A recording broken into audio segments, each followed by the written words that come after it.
Space is brutal. It's a truth that never seems to escape our plans for the future. That little fact also means that any attempt to establish a human presence anywhere off Earth is faced with a harsh reality. Humans just can't survive without our current conditions. Alongside a lack of sheer power, this is one central point behind why humans haven't established a permanent base off the Earth.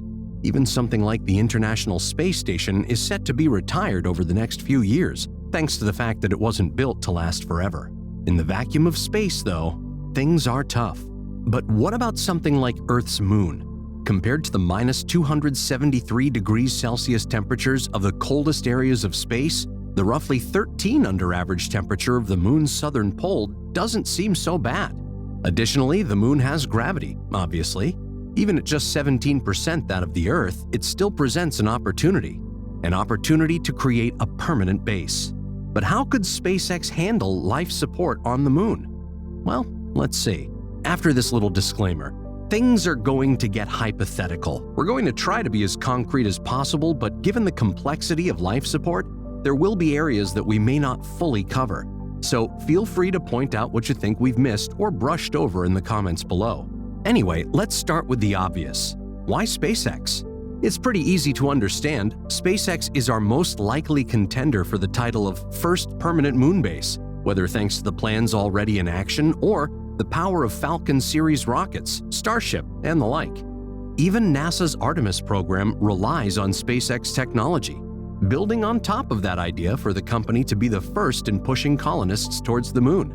Plus, there's even Moonbase, the name of the orbiting space station which will ferry astronauts to and from the surface of the moon. It also happens to be in the works between NASA and SpaceX, although it's much more familiar with what we have today.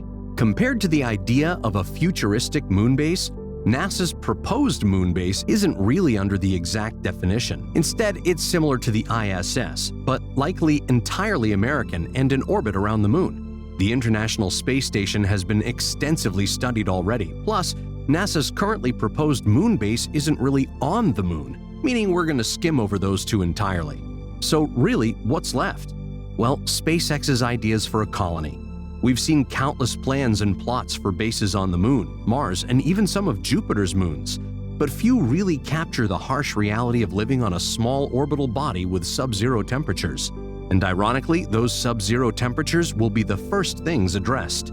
While the moon's temperatures range from minus 233 degrees Celsius to positive 123 degrees, there's a weird thing that happens when you visit the poles. Temperatures suddenly bottom out from both extremes to a more modest 0 degrees Celsius. More specifically, these temperatures are best seen on the moon's lunar south pole, which has constant exposure to sunlight.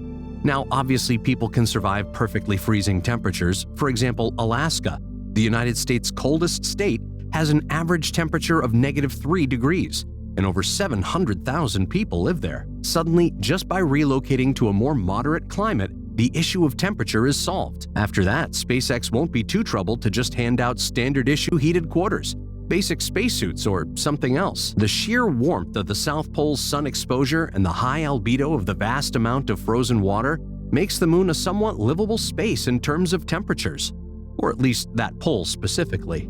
Speaking of that frozen water, though, there's another factor that could be quickly addressed. Following the intentional crashing of NASA's L-Cross satellite in 2009, the agency soon discovered that portions of one of the moon's craters contained a considerable amount of water. Named Cabeus, this crater contained roughly 5% water, even though it sat over 60 kilometers away from the moon's south pole in complete darkness for 75% of the moon's day. Although 5% water volume doesn't seem very huge, it's an impressive amount, especially if the same idea applies to the rest of the moon. See, Cabeus is thought to be what's called a cold trap. Cold traps are specific areas of really anything cold enough to trap compounds. These compounds can include water, ice, hydroxyl, and many more, brought to objects like the moon from all over the solar system. And luckily, cold traps are thought to be pretty common across the lunar surface, giving a chance for a massive supply of ice just lying there waiting to be discovered. On top of ice being used to supply water for astronauts and colonists left on the moon, there's also the chance to generate oxygen. After all, ice is just frozen water, which is just 2 hydrogen atoms and 1 oxygen. There are countless current ideas to create oxygen from water, although the most common is electrolysis. The method uses opposing currents to split H2O into H and O, with the hydrogen usually sent off somewhere else. On the ISS, that would be space. On SpaceX's moon base, it wouldn't be sent off anywhere. That's because the company can instead use it for a fledgling technology: hydrogen fuel cells. Although they're not really that great nowadays, hydrogen fuel cells have a chance to be huge. That's why some of the market's key players are only making a few $100 million combined and valued at a few $100 billion. As would be expected, it's not possible to run a moon base without energy. I don't assume SpaceX is trying to run a passively heated base, complete with passive oxygen generation. Even electrolysis needs power, which means you'd have to take power to make power. Kinda weird, right? It definitely is, especially if you realize fuel cells work in the opposite way an electrolysis cell does. Instead of using energy to split H2O into hydrogen and oxygen, fuel cells take hydrogen and oxygen to create power, with excess fuel and gas being released. And even though the theoretically huge supply of lunar ice can provide what should be enough water for fuel cells and electrolysis, it's not going to be enough, at least not in the long run. While there's a chance fuel cells can generate enough power to run a moon base, it's freakishly unlikely. After all, producing the hydrogen for a cell means going through the energy-wasting electrolysis process. That's where another critical technology comes in: solar power. While the standard photovoltaic cells likely wouldn't work that well on a dark area like the moon's south pole, ones like those on the Space Solar Power Project would. These panels are designed to be deployed into space, beaming electricity down to whoever needs it wirelessly.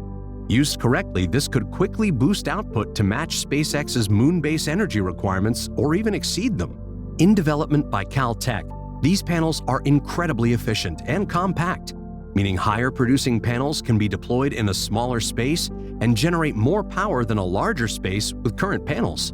And well, that leaves us with one major issue left: food. While it's possible to continue shipping food to a moon base, like with the ISS, there's also the chance to make the base into a fully autonomous colony. It all starts with trees, or algae, or really any plant. In addition to temporarily removing carbon dioxide from the environment, these plants will also produce their own oxygen, on top of serving as food sources. Plus, when they eventually return the carbon dioxide into SpaceX's artificial atmosphere, it can be repurposed as usable oxygen. First, however, let's start with the food part. While first thoughts for establishing plants on the moon might involve trees or algae, it's likely beans. Yeah, it's weird, but it makes sense. The plants have been shown in multiple studies to exceed under high carbon dioxide levels, absorbing high amounts of CO2 and producing higher oxygen levels, and growing much hardier. Healthier? Heavier. Anyway, black beans also have high protein and calorie counts, and contain all 9 essential amino acids. Plus, ever heard of black bean burgers? Heard they're pretty good. Either way, they're crucial for more than just food. As mentioned, they're also great at absorbing carbon dioxide and producing oxygen. Plus, whenever they need to return the compounds to the environment, they can be used for more precious oxygen and water. Both NASA and, ironically, Caltech again have their own ways to convert CO2 into oxygen. Caltech's idea uses gold and CO2, while NASA's uses a fuel cell in reverse. Kind of like electrolysis, but for CO2. And surprise, the hydrogen waste from electrolysis could be reintroduced to the generated oxygen for water. Of course, this isn't an endless cycle, but it would slow down the depletion of the moon's lunar ice reserves for a while. It'll also allow SpaceX to continue sending over supplies and expansions to their southern moon base without worries of draining the moon too quickly. Plus, if NASA and SpaceX's orbiting moon base comes to fruition, it'll push for quick transportation of construction supplies from the Earth to the moon's orbit and finally to the moon. Who knows, maybe if there's interest, we'll even consider the orbiting moon base and how it could be used to put a base on Mars, or even how a base on Mars could work. You'll have to let us know. What do you think? Is SpaceX our key to putting a colony on the moon? How about life support? Is there anything you think we've missed? Then, of course, there was the obvious lack of points on the base itself, as it'll likely follow the construction basis of the sealed ISS. Anyway, let us know your thoughts, and feel free to point out any points where you think life support could be a challenge. Either way, we hope you've enjoyed this video and check out some of our other videos for trips to other SpaceX projects. Until then, See you next time.